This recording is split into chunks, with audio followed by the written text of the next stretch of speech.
Hey, CoupleyFit fam. Welcome back to another episode of the CoupleyFit podcast. Today is going to be a little bit different than our previous episodes.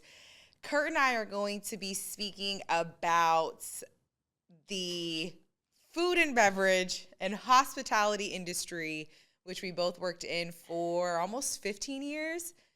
So we've got all the tea for you. So you definitely want to tune into this episode. If you're watching us on YouTube, please like and subscribe. If you are following us at CoupleyFit, CoupleyFit on social media, please DM us with your food and beverage stories. We would love to hear from you. And as always, episodes drop every Tuesday, so make sure you are staying tuned. Let's get into it. Oh, boy. Oh, my goodness. If you've ever wondered what's gone on in the kitchen, or as we say, BOH, which is back of house, we're going to be opening up those doors for you so you can take a little peek behind and see some of the craziness that goes on behind the scenes. So 2 hashtags that come to my mind is server life. Server life. That's the first one. And the second one's going to be tipping culture. Tipping culture. Now, yes, we'll get into tipping culture because I do feel it's gone a little bit out of the house. The game has changed. The game has changed. Okay, so let's first talk about the reality of food and beverage, right? Like if you've never worked in food and beverage before, or even in the retail hospitality space, number one, I'm going to just put it out there. I feel like it should almost be a prerequisite for everybody to work a minimum of 6 months, but preferably a year in some sort of customer service, because it is not for the faint-hearted and you learn so much, but then you also like become a better person by working on the other side. So some of the realities of food and beverage: long shifts, doubles, you're working weekends and holidays. You are having, there's the customer service aspect, but then there's also the internal chaos of what's happening just when it comes to maybe leadership or your coworkers. I mean, it's constant. And then also you have the fact that you have to rely on your coworkers in some scenarios, especially for you up at Phoenix Sky Harbor Airport. If you want to give a little bit more context, dive on in. Yeah, so just really quick, when we like kind of flashing back, Phoenix Sky Harbor's Airport, cafe, coffee shop, like wine bar was a business, family owned and operated, that I had a chance to like come into and help out coming out of college. And so for me, that was my first time ever being in food and beverage, right? Ever working in a restaurant or fast cafe style. So it's, smaller, 500-600 square feet, right? But it's the airport. So there's a whole nother complexity of like getting through security, getting out of security, parking, even employees, right? And like security badging, all of these other pieces and elements. And airports are owned by the city. That's correct. I don't think people realize. So there's also a political factor to it as well. City owned, all of the different elements, right? And being able to make sure you're upholding what the standards are, right? Like even something that's just unique. Most restaurants have a set Monday through Friday or Monday through Sunday schedule, right? Chick-fil-A, everybody knows, is closed on Sundays. Difference with the airport is that like everything is open not 24/7, but you're open every day of the week. Correct. And then it's also based on like when the flights are coming and going. So like there's so many variables, but I love what you said about everyone needing to work in food and beverage, because it's such a humbling experience. Seriously. When you're in customer service. And so for me, like I'm just thinking of my journey of like, I didn't like coffee. But I'm working in a coffee shop, so I had to be a barista, learn the process, but also be a certified barista, learn how to go through not just the coffee process and that flow, but then training people, working with people also in food and beverage, where there's a lot of people that you're working with that this is their first job. So naturally, first job, minimum wage, people are not showing up. They're no calling, no showing. They're showing up and giving the worst effort. And you're just like, dude, you might well not even be here. But at the same time, I need someone to help. Correct. But can you also explain, too, a little bit about or more so go into detail about the work hours, right? Because for you, when you're opening, we're not even talking about a clopin. And if you're in the food and beverage, you know what that is. That's when you do you close and you open. Those are the toughest, but because that goes into what you're making a great point. Because I was gonna ask what's the longest shift that you worked? Like what was that long day like? But one of the things I mentioned, the screens or the flights and being able to be available when they're there. Opening shift can be 3:30 in the morning because it's also 8 a.m. And you're there. On like shift starts at 3:30 a.m. And I used to remember, and for me, I always, again, if you're not excited, you're not invited, and you're in a server scenario. So you got to I'm in a leadership role. I got to bring the enthusiasm. I got to get the energy going, but it's 3:30 a.m. And you got to set the tone. And this is every day. It's not like, I've got a 3:30, I got a 5 a.m. flight and I got to wake up at 3:30 one day. Like, no, this is your schedule. And when you work at 3:30, like your day starts the night before, because you can't I used to think like, I'm just, go out, hang out, whatever. I'll just go and power through. Like, no, you're on your feet the entire shift, the entire day. It's 8, 9, 10 hours in, and if somebody doesn't show for the start of the lunch shift as the manager, you're staying on. It just turned into a double. Yeah. You're working 3 to whenever. So no, it's a humbling experience. Yes. No, you're absolutely correct. So before we dive into my experience, we can talk just more like we'll do your experience, then we'll go into mine. So for your experience in the airport, talk a little bit about the travelers, because we've all traveled in the airport. We know how chaotic it is to try to rush through your the screening in the beginning. Yeah. First off, that's just so crazy in and of itself, because it's an assembly line, yes, but if you don't have the TSA pre-check, right, you're trying to take your shoes off, your belt, your phone, your this, and people are behind you. It's just there's a lot happening. But if you can talk a little bit about the travelers that come through.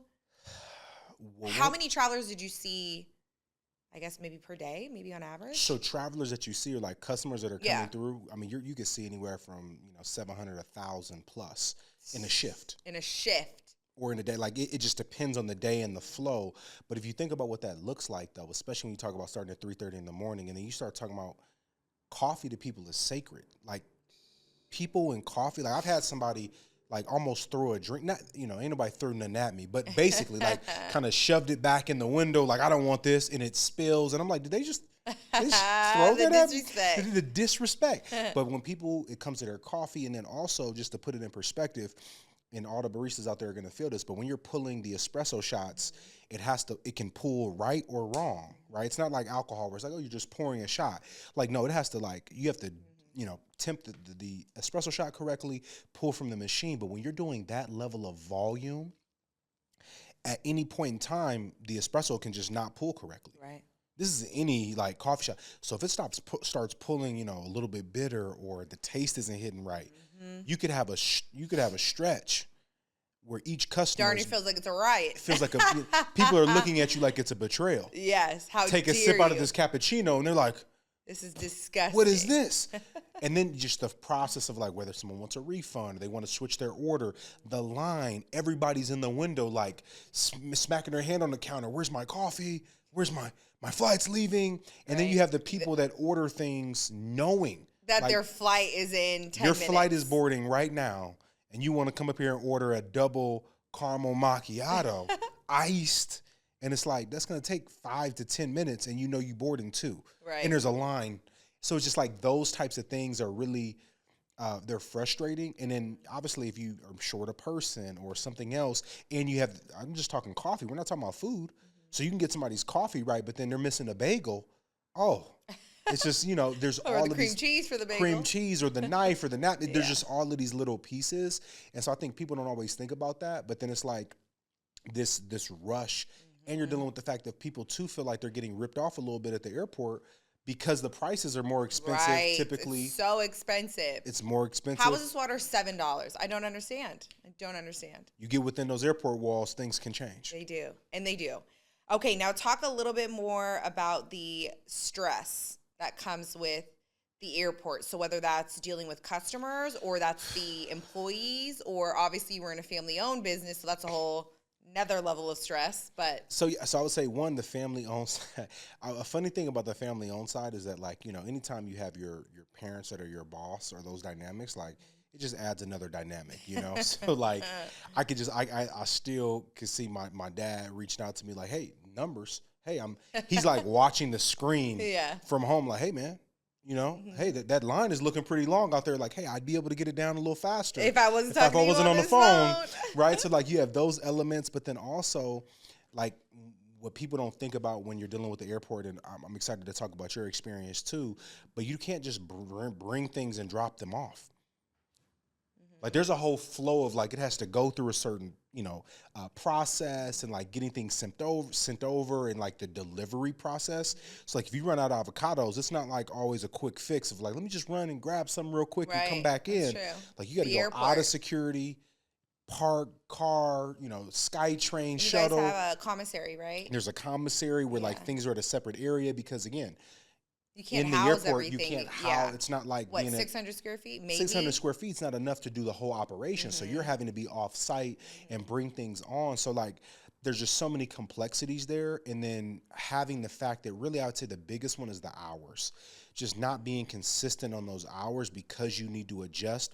And it's kind of that idea of, if there's more flights, there's more people, there's more business, you want to be able to adjust. But and when you asked about people, one thing, there's so many different walks of life in the airport.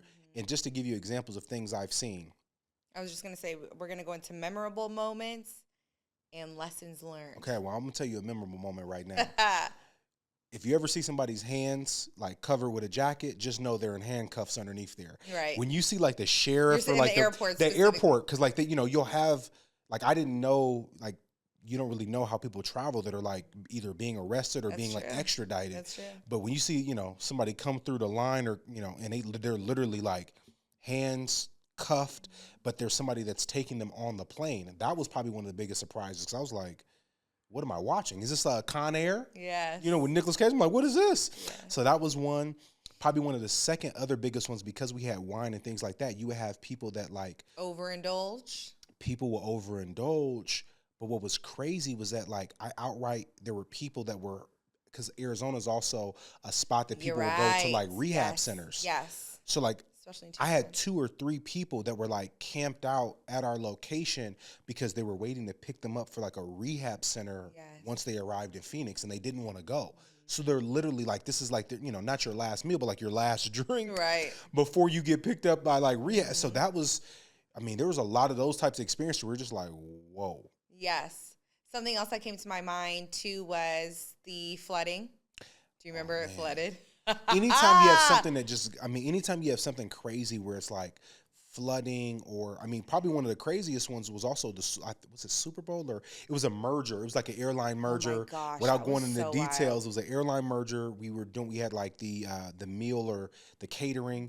But it was like hundreds of people. And this was in addition to the normal business flow. I think I might have worked 24 straight hours. Like, it was easy. It was nuts. Yeah. And so, also to quickly add to what you're saying, I also worked with you. Many hats. Worked with you and your family. That was the time that I was working 3 jobs, but worked with you, and I was the hiring coordinator, but then I also, you're in the family business, so you're doing it all. And I worked that merger with you, and I'll never forget that. It was I think we were in 24/7 for, like or 2, not 3 days? 7, so 24/3, right? Yeah. Like 3 days of 24 hours, and you're just putting together. I think American Airlines was merging with, United. It was one of the mergers. It was a big opportunity, but it was a lot of work. But it was so much work. And the other thing, too, is people don't realize the badging process that you have to go through. And I'll never forget when I had my badge expired. Do you remember? I think you were with me. My badge expired, and I tried to go through because I'm just like, I do this all the time. I'm coming through. I'm using my employee badge. They thought that I had, it was a breach, a firearm. Like, breach. they came up, and the amount of security that came over, they said it's expired. How did you not know? All asking me all these questions. We need your finger. I was like, wait a minute. But it's the airport. It's the highest security when it comes to just travel and those things. So I remember that. But I think you also need to talk about there were multiple times where the airport shut down. There was a shutdown. There were a couple of shutdowns. There was an active shooter that left Tempe, drove through the airport, ran through the, like, not barricade, but like the parking, deal, is now in the airport on the loose. Yes. They're like shut down, basically, like with a gun. They're like, hide everybody in the back. I remember that. I mean, when you talk, and again, you were like, there's an active shooter. You're a manager, and you're managing a business and you got employees. People are scared. Like, man, that was super frightening. You know what I mean? And just having to go through that experience and navigate it from a leadership standpoint, like, yeah, I learned a ton. But it definitely is something I wouldn't go backwards. But I learned a lot. But also you incorporated social media into... that was a big one. That was a really big one. That was a really big one because that was one of the things that surprised me about the airport was the amount of, like, celebrities that come through. I mean, who are some people? Oh, we had Cedric the Entertainer. Michael Phelps used to come through on a regular. Yes. You know, grab a breakfast burrito. We had Sage Steele. I love it. Yes, we had... lightweight boxing champion. Yes. I mean, a ton of people. I mean, I can keep players. going. Yeah, a lot of football players, a lot of, like, you know, guys that I know that I play with and things that would stop through. But that was something that was a game changer, was posting to social media and the awareness around, like, we're the spot to be if you're in B9 and come through the airport on American Airlines. So that was great to be able to create more awareness within the business too. And clearly we do a lot with social media. Yeah, clearly we do a lot with social media. Full circle. Yes. I would say that I learned a lot. Yes. All right. Anything else you want to add about your experience? Yeah, I mean, I only spent a couple years compared to how many you put in about a 10-piece and worked all throughout college. So the only thing I would add is shout out to Backlot Studio. This episode is being brought to you by Backlot Studios, the #1 place to be able to record, to do anything podcast related in Arizona. It's our home for all of our podcast needs. So shout out to the Backlot team. We appreciate y'all. But I want to hear more about your experience. So can you tell me, I mean, and let's just also talk about, you were in the thick of it. I was in the airport, but at least it was more secure. I remember your job. I mean, how many times did the police come over there and, things, you were in a, what do they call it? A high traffic area, a hot zone. Tell us more. So this wasn't my first job. This is actually my second job. So I started, I was 17, about to turn 18. And so in Arizona, you're not able to actually serve until you're 19. Just serve alcohol and those things. So you can't actually serve until you're 19. So I started at 17, and it's also because I was going to college at the same time, but I also was out of my house. So I moved out when I was 17, but obviously if you move out, like, you've got to get a job. So I went to where I was living. Right around the corner was Arizona Mills Mall. Okay. Arizona Mills Mall. Arizona Mills Mall is in the thick of it. You got to be safe over there. Has a reputation. Got to be careful. For being a little rowdy. Well, I'll just put it to you like this. I saw on the news there was a shootout at the food court. Yes. So, and I'm not talking about basketball shootout. Yes.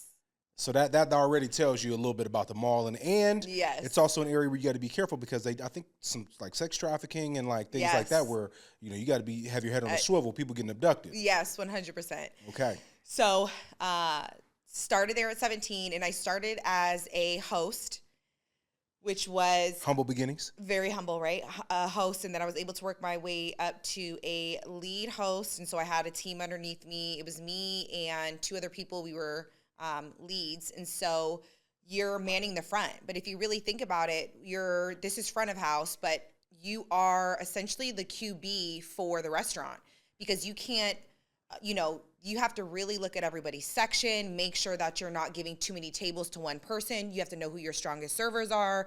You have to know each server's strengths as well, and then also be able to direct people in the way that you want. If you know that we had a large dining room, but then we also had a really big bar area too. Happy hours popping. I mean, we had a really great happy hour. People used to love it. So I have to make sure that I'm directing people, because I may only have, 1 bartender and 1 server in the bar. I can't just slam everyone over there for happy hour. So again, right, you're the QB. You have to really learn and understand.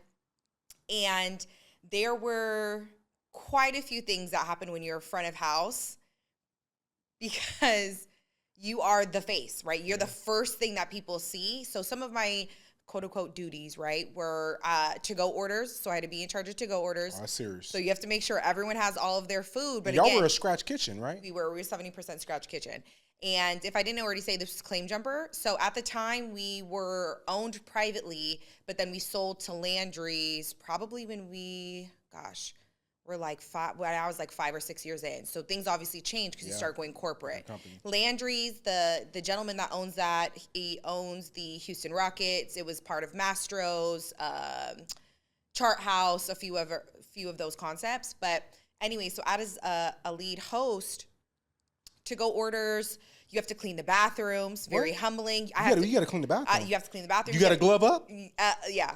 You have to go outside, and I had to pick all the cigarette butts. What? Oh my God, all the cigarette butts. People would not know that that's a part of the hostess's duties. I would have think that's yes. If that's there's delegated. any gum or anything, we used to have, we were famous for our root beer candies. They used to be all over the place, wrappers, all those things. So you have to pick all that up. You have to make sure the front is, looking tidy and those things. But then you're also in charge of how the dining room is going to function. Yeah. So that was a whole nother thing. But then you're also dealing with back of house, to your point. People are coming from all walks of life. Give us a couple examples. There were people that were like me, that were in college and were just starting out. So we're, some, to your point, this is their first job. This was my second job.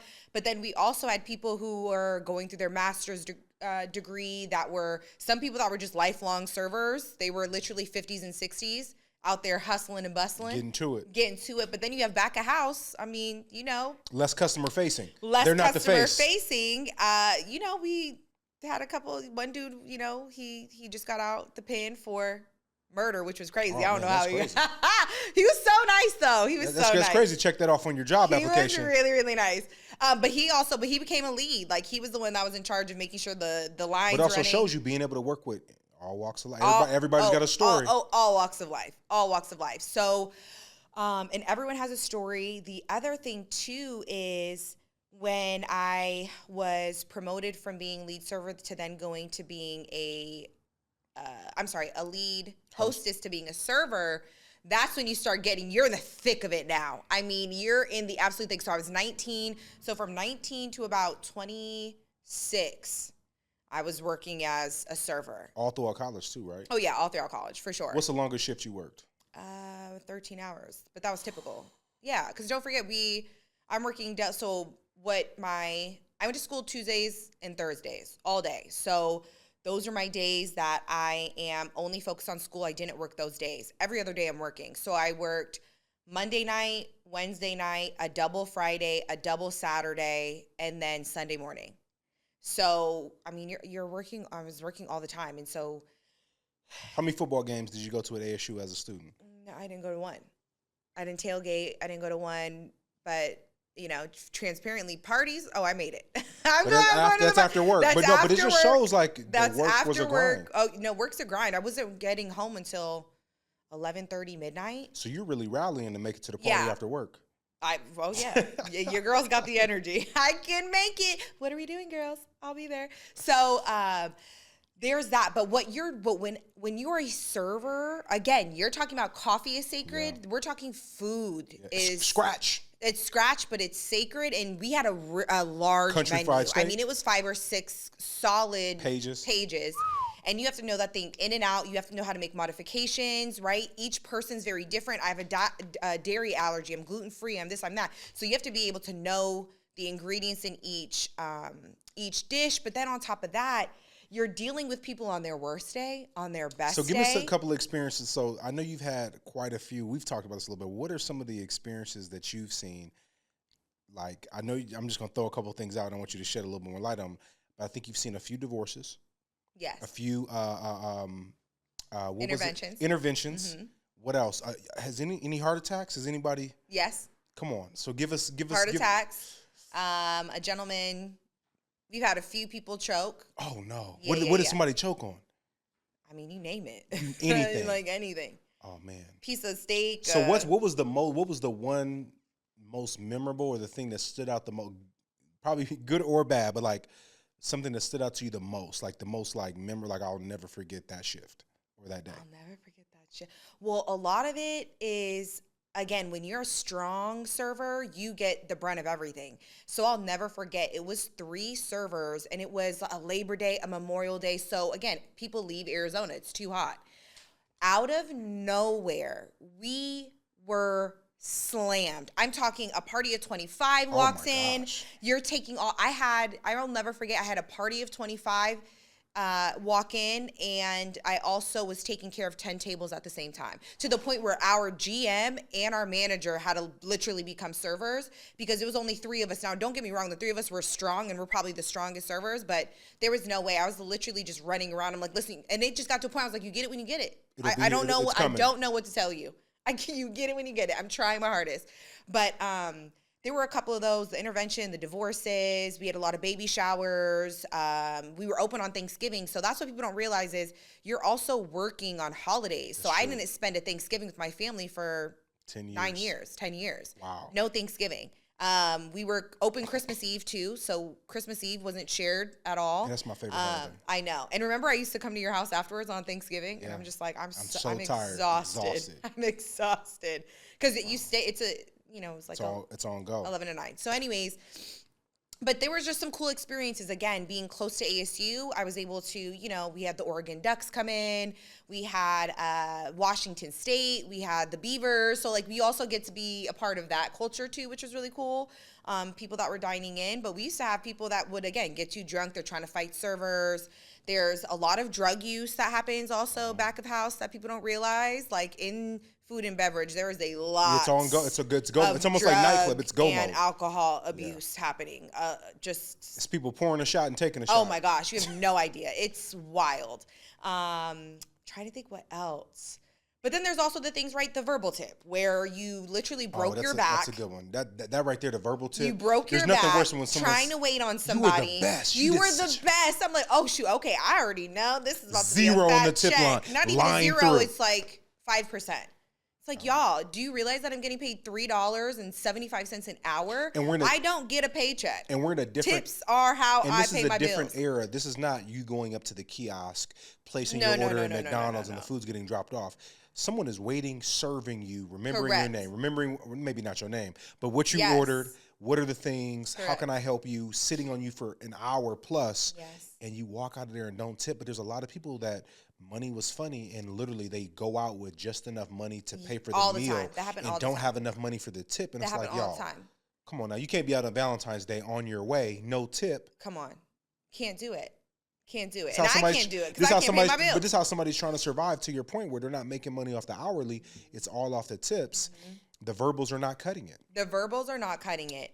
Let me see. There were also just some cool other things, right? Like, got to wait on some celebrities. Chris Brown came in. We had I don't think you ever told me Chris Brown came in. How was Chris Brown's experience? Shoot, he got ribs. What else did he get? He got ribs. You were a real server if you remember what somebody ordered. Oh, I remember what a lot of people Extra ordered, sauce? actually. Was it extra sauce on there or just regular? No, and he got the pork ribs, not the beef, because we had beef ribs too. But you had pork ribs, mashed potatoes, and something else. Anybody else? Chris Brown, that's a pretty big star. Chris Brown. One of the guys from Twilight came in. I don't really know his name. We had some, oh my gosh. Not Sylvester Stallone. Coco. Okay. Ice-T and Coco. Was Ice-T there lives too? out here. Was Ice-T there too? He wasn't. Okay. She came out with because I would have asked him friends. about Law and Order SVU. Yes. Sylvester Stallone. That's a big one. Yep, that's a big one. Who else?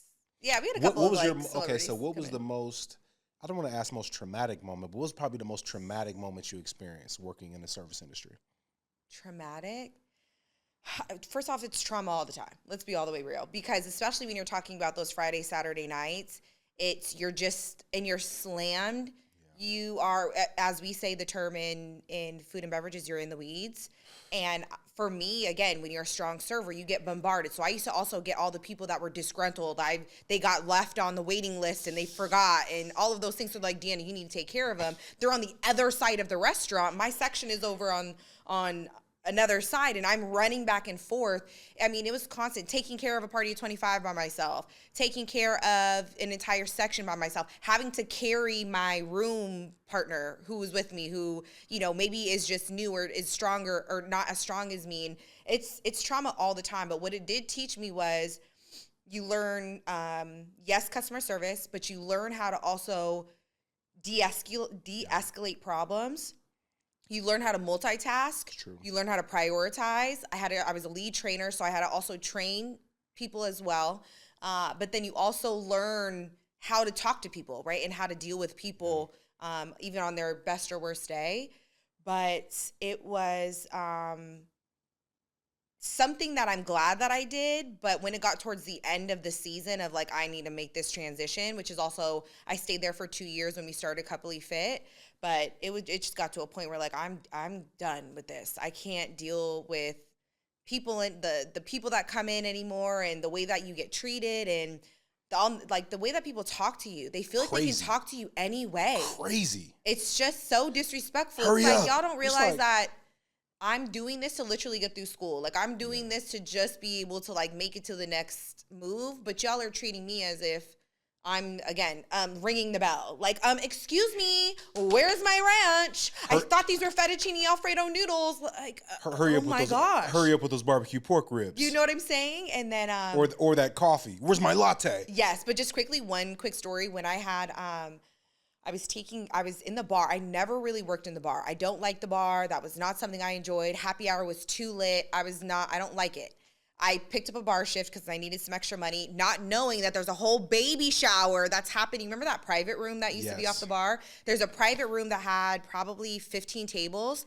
I had to take care of this entire private room plus another 5 tables on the outside. Ooh. And I'm pretty strong, right, when it comes to like lifting and carrying plates. Our plates at Claim Jumper were very heavy. They had some weight to it. It had some weight to it. And I pride myself on how much weight do you think? 50, 60 pounds? Oh, no. I mean, it was as if I was doing 245. Yeah. What's that? 245 or a 45 on each side? Oh, 135? Yeah, easy. That's for sure. Because I need to get down into it and pick it up. At the knees, not the back. But the thing is, it wasn't an automatic door. So I had to push the door. Oh, no. And I had one hand. What happened? And I'm walking out, and somebody walks in front of me very fast, like trying to move before, and they clip the tip of the tray. And I had probably 25 plates, and it wobbles back. It wobbles forward, it wobbles back, and the whole entire tray fell. And I'm talking, it's packed, because it was probably a football game that was happening. And it's packed, 25 plates, crash and burn all over the floor. And I just look at it. I said, well, it is what it is.